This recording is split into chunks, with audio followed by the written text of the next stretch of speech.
Good evening and welcome to it. This is the Private Property Podcast, where we provide you with valuable knowledge and information on all things property related.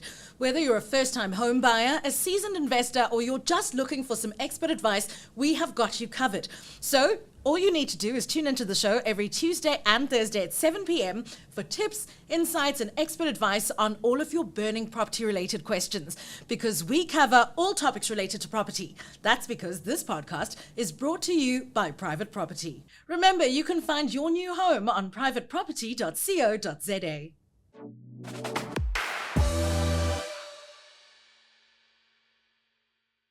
Welcome to it. It's the Private Property Podcast. On tonight's episode, we'll be unpacking exactly why it's a good idea to try and pay off your home loan sooner rather than later. And joining me in studio to chat about this interesting topic is someone who's done exactly that. Local resident Percy Singo achieved notoriety when he recently tweeted about how he'd paid off his house in 3 years. But before we dive into that conversation, please remember to comment below, share your thoughts about today's show. You can also join the conversation by using the hashtag find your new home on privateproperty.co.za and hashtag the Private Property Podcast on all social media. We'll be keeping an eye out for your posts and your comments, and who knows, you might even feature on next week's show, because we really, really value your inputs and your opinions. And because this is the Private Property Podcast, where we give you all of the necessary information that you could need on all things property related.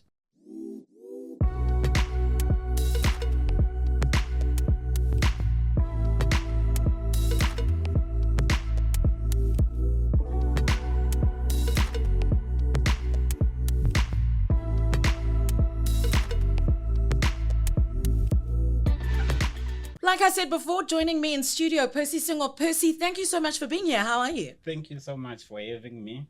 Yes, I'm okay. How's 2023 been treating you? Now, 2023 has started so well for me because so much has been happening this year. It doesn't seem like still in the beginning of the year, because I started the year by going to Lesotho.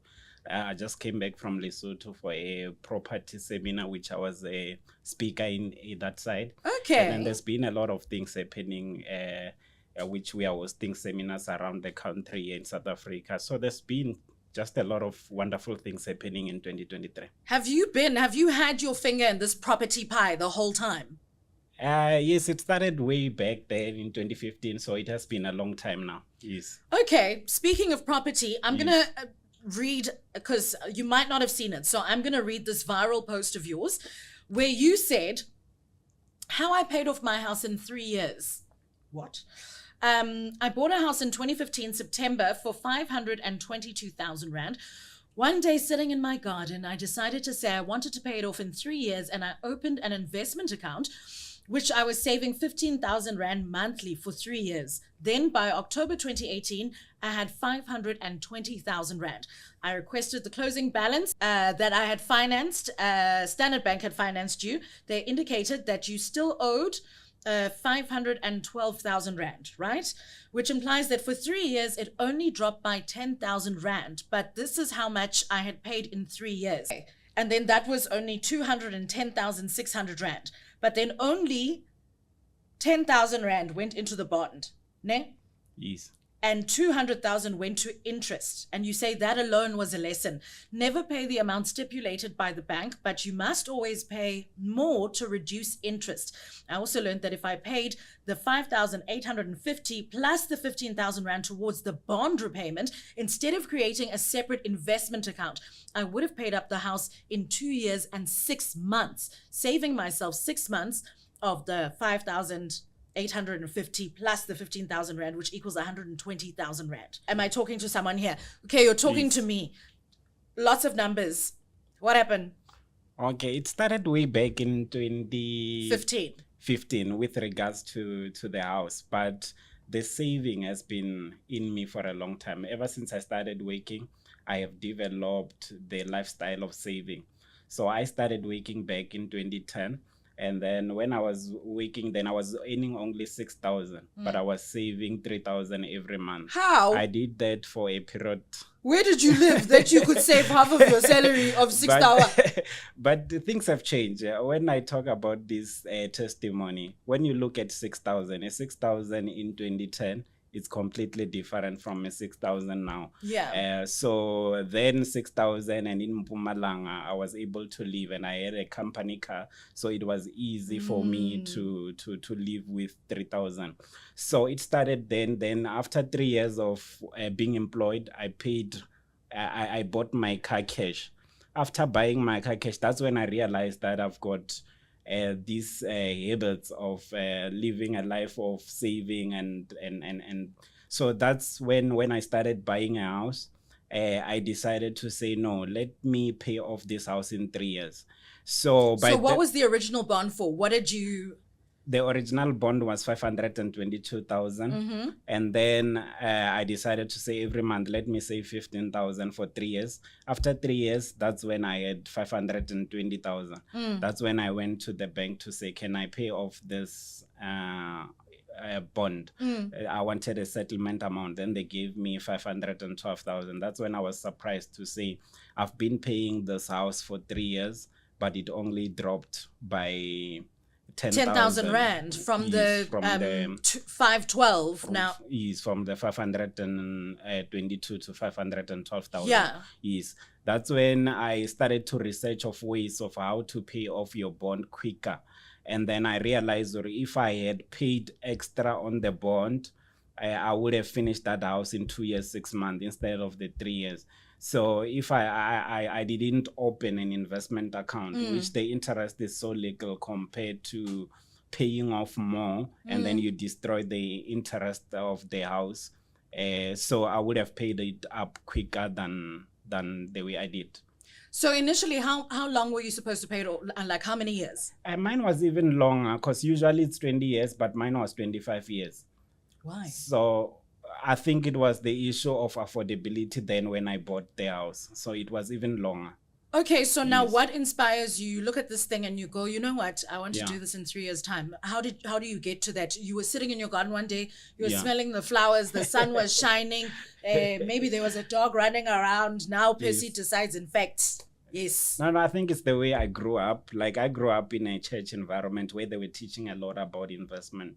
So I learned a lot about financial literacy from them. In church? In a church environment, yes. That's so unusual. Yes. So by the time I started working and so on, I already had a lot of information which I wanted to apply. So I was just waiting for that opportunity.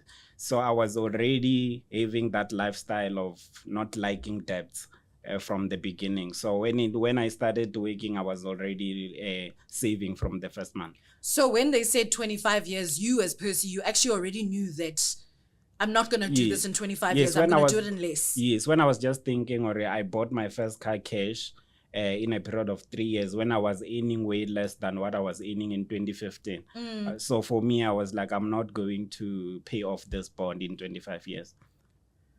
Okay, so it's obvious, Percy, that the interest accrued over 15, 20, 25 years can amount to a very large sum of money, as you're saying. What if I don't have the extra 15,000 lying around every month to now be adding to the bond? Yes, it's true that the interest is really bad, because when I calculated with my own house, I was going to end up paying 1.7 million in total if I had paid it over the period of 25 years. But for an initial price of 522. Yes, yes. I was going to pay 1,700,000, which is 3 times the original amount of the bond.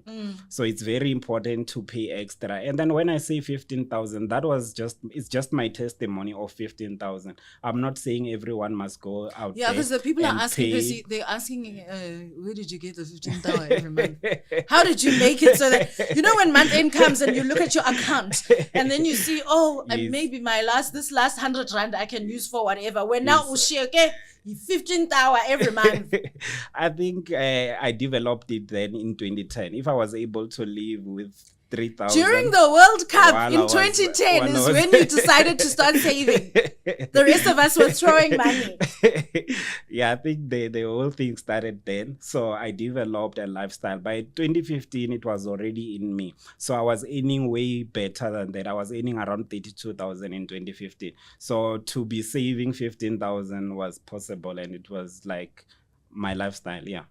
So if I don't have the 15,000, what would you So say? if you don't have a 15,000, any amount, it's very important in terms of interest. I did a calculation using one of the bank calculators to say if you have a house of 500,000, then you pay an extra just 1,000. You save yourself 5 years, which means just 1,000 on Every top month. every month.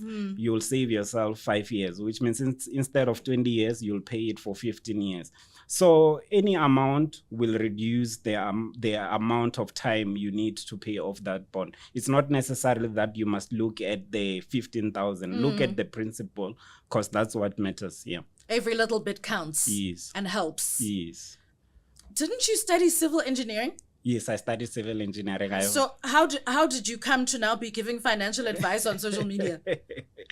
I think with my story is different because I was doing things and then people around me were just seeing me doing a lot of different things. I said, Percy, how are you and doing then they this? started asking, or how are you doing this? Then that's when I started sharing. So I was more like of an introvert where I was keeping everything to myself until people are the one who asked me to start sharing what I'm doing. Now you're in front of cameras, Percy. Yes. Not an introvert. What financial advice do you wish that, and that you're sharing with people now, that Yes. what do you wish you had known much sooner? One of the mistake that I did, the one that I mentioned, to say, if you want to pay off a debt, it doesn't matter if it's a house or any debt, it's better to pay extra than to save on a separate account. Because if you have 100,000 now on this investment accounts, you can get something like 300 on interest, which is nothing. So it's better to pay more on the debt than to try to save separately, to say I will save this money and pay And as it a lump once sum, off. I'm going to do Yes, this. yes. Okay. So that's the lesson that I've learned, and then I feel like it was something that I would like to share with people so that they don't repeat the same mistake that I made. So pay directly into your debt and not necessarily Honest. saving for a lump sum on the side, because Yes. that's not really going to help you as Yes. much as you think it will. Yes. Got you. What? Okay. Yes, what I realized is that if I had done that strategy of putting more on the bond than saving on the side, I would have saved myself 6 months. I would have paid up that house in 2 years, 6 months, which I would have saved 6 months. And 6 months, it's a lot of money because it's that 15,000 that I was saving times Plus the 6, yeah. plus that 5,850 times 6, which is something like 125,000, which I would have saved myself by just using a different strategy, but using the same amounts. Yes. What are the most common financial mistakes that you think people make when it comes to bond repayments? There's a lot of mistake. I think one of them is that when a person is having problems financially and then they can't afford to pay that bond, instead of them going to the bank and negotiate on payment terms, you will find somebody running away from the bank, and then at the end you are destroying your credit score, and then if you lose that house, it will be even difficult to get another house or Ever other again. things. Yes. So I feel like that's one of the mistakes that a lot of people are making. But there's a lot of different mistakes that we can talk about. Yes. Give me another one. The other one that I'm thinking, it's not necessarily on the bond repayment. It's when you are buying a house. There's a lot of mistake in terms of when you are a first-time home buyer, for example. Because first-time home buyers, I feel like they're the one who are accumulating all these bad properties. It's like everyone who wants to get rid of the bad properties, they end up in the hands of the first-time home buyers. Who doesn't know any better? Who doesn't know any better. So I feel like if you are a first-time home buyer, it will be necessary to find a mentor or somebody who has done it before to go with you throughout that whole process, because you end up making a lot of mistakes. And then I think even the excitement of saying I'm going to own a property, it makes you not to be able to think properly or to use your mind properly when you go, even just for viewing. You end up making a lot of mistake during viewing, and because then you're not looking at the cracks in the wall. You're Yes, thinking yes. about Christmas time, and you're gonna do 7 colors for everyone first Sunday of Yes, every so month. I would say it's very important to have a mentor, somebody who go through you with you throughout the process. Yeah. Do you think first-time home buyers lose a lot of money just unnecessarily? Yes, I do think so. I think they're losing a lot of money, and then most of the first houses that they buy, they end up selling at the end. Yeah. Okay, so what then would you give the advice you would give to those first-time home buyers? One of them is this one of saying they have to get somebody, a mentor. There are people who won't charge you for such services, just to say, help me. Are you one of those people? I'm one of those people that call Percy. I can do it for free, because it's a matter of just sending me a house and then we talk about it and then I can advise based on that. Yeah. Yo, a community builder. Hey, Percy. Do they still have those community builder awards when you can nominate? So I'll nominate you, don't you worry. What other advice would you give to a first-time home buyer in 2023? In 2023, the other one, it's if you are buying a standalone house, it's very important to look at the stand size, because a stand size is something which is fixed. You see, for me, I don't worry if I'm buying a 2-bedroom or a 3-bedroom, because a house, I can be able to change it. But a stand size is something that you have forever. Yeah. So when you are buying a house, I feel like people should pay more attention to a stand size than the house itself. Yeah. So we're going to have the State of the Nation address. Yes. And the president is going to say wonderful things. Yes. What do you forecast, or when you think ahead, do you think anything will come out for South Africans who are trying to go into home ownership and making it easier for them to get roofs over their heads? Yeah. And housing, I suppose, for people in general across the country. Yeah. Because when I look at the way things are going now, there's a lot of bad things happening. For the first one will be the interest rate. The interest rate keeps on going up. And most of the people who bought properties during COVID, they thought that's what they're going to pay forever. And then all of a sudden you're getting letters and surprises. And then most of the people, they can't afford the house they bought in 2019, for example. Yeah, or at this new 2023 rate. New rate, yes. So there's a lot of things that I'm looking forward for the president to address. One of them is township economy. Yeah, I feel like the regulation of back rooms, it's one of the topics that I would like to hear.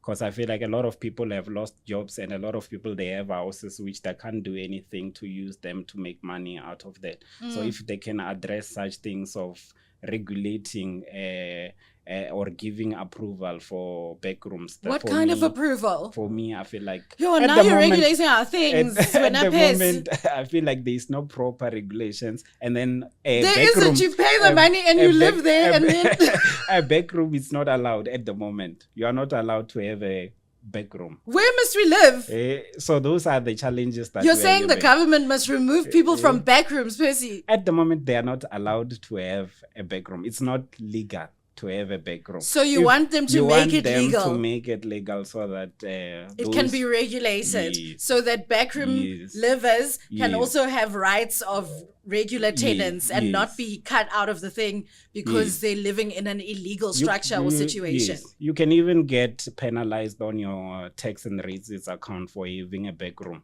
because it's not allowed at the moment. If you want to make it a back room, then you have to be rezoning your stand and changing it into business, and a lot of things are involved. Yes. And in that economy, no one's going to do that. Yes. So I feel like it's one of the topics that I would like to see them being addressed. Yeah. I would like us to address this topic as well, but at a later stage. Right now, I'm going to leave it here. Okay. Thank you so much for joining me today. Yeah. I too hope that one day I can pay off my house in 2 years and 6 months, now that I have all of your advice. Thank you so much to Percy, and that is all we've got for you this evening. I hope to see you on the next episode of the Private Property Podcast. I'm Sibs Matiela, and I'll see you again.